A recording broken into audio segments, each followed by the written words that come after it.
Hello everyone. ही line बघून कोणाकोणाला आपल्या स्कूलची आठवण नक्कीच येतील. जे शिवाजी हायस्कूलमध्ये शिकलेले असेल ना, त्यांना त्यांच्या स्कूलची नक्कीच आठवण येतील. कारण की या लाईनमध्ये आम्ही पण जायचो कधीतरी. म्हणजे असंच गर्दीच गर्दी राहायची या लाईनमध्ये. खूप आम्ही निघायचो सगळ्याजणी. पूर्ण गँगच सुटत होती स्कूलमधून. आणि आम्ही निघालो होतो आज इथं लहान पिंपळखुटेला जायसाठी. कारण की आज मोहरमची 9 तारीख होती.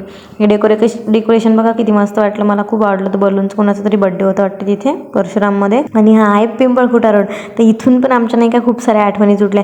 बहुतेक मी 9वी 10वीला असेल त्यावेळेस. आम्ही स्कूलमध्ये होतो. सगळे फ्रेंड्स लोक आले होते स्कूलमध्ये. 12 वाजता आमची स्कूल चालू व्हायची. नंतर मग त्या दिवशी काय होतं ना, इलेक्शनचा रिझल्ट होता मोर्शीच्या तहसीलमध्ये. आणि मग त्या दिवशी आम्हाला असं वाटलं खूप जास्त भीड होती रोडवर. खूप जास्त गर्दी अति प्रमाणात. आम्हाला असं वाटलं की लेक्चर आज पिरियडच नाही होणार बा. फ्रेंड म्हणे चला म्हणे आमच्या गावाला, चला म्हणे जाऊन वापस येऊ म्हणे परत.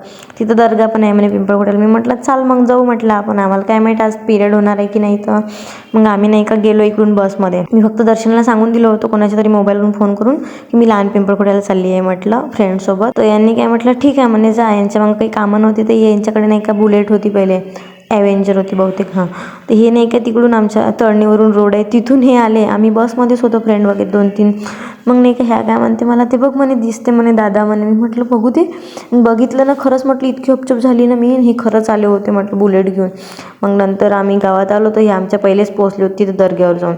मग आम्ही गेलो तिथं आणि तिथून दर्ग्यावर गेलो. मग तिथं थांबलो थोड्या वेळ. आम्ही पाया घ्यायला लागलो आणि नंतर परत आलो. तर मग परत आल्यानंतर नाही का गावचे काही लोक दिसले होते. तर मग मी माझ्या फ्रेंडच्या इथं चालली गेली आणि हे घरी येऊन गेले. आम्ही यायला निघालो. तर आम्हाला नाही का बस पण नव्हती भेटत एक पण. मग नाही का काली पिली आली. आमच्याकडे पैसे नव्हते. मग एक फ्रेंड आहे तिच्याकडे पैसे राहतेच नेहमी. तर तिनं नाही का तिकीट भरली. मग वर्षीपर्यंत आलो. मग सगळेजण विचारत होते कुठं गेले तुम्ही, आले नाही स्कूलमध्ये, कुठं गेले. म्हटलं काही नाही. कोणी विचारे का म्हटलं सरगिरामचं नाव. तर म्हणे हो म्हणे विचारलं म्हणे कुठं गेल्या. पोरीनं सांगितलं म्हणे आल्या होत्या म्हणून परत गेल्या कुठंतरी म्हणून. पिंपळखुट्या फाट्यावर खूप वेळ थांबलो. तिथून आम्हाला काहीच नव्हतं भेटलं. दांदलीच होती का आता बस वगैरे काही भेटत नाही. म्हटलं इथंच 5 वाजते. 5च्या पहिले 5:30च्या बसनं मी घरी जाऊस म्हणजे जाऊस. कोणी हालतीत नाही गेली तर मग प्रश्न विचारणं सुरूच होय माझ्या घरचे.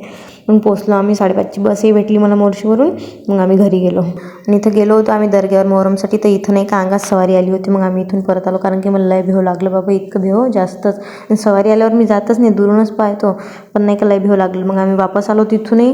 पहिले आम्ही बोडण्याला गेलो होतो तिथं नाही थांबलो होतो. मग तिथून वापस आलो आम्ही तळणी फाट्याच्या दर्गावर गेलो. मग असं होता माझा आजचा दिवस. भेटूया नेक्स्ट ब्लॉगमध्ये. Bye bye.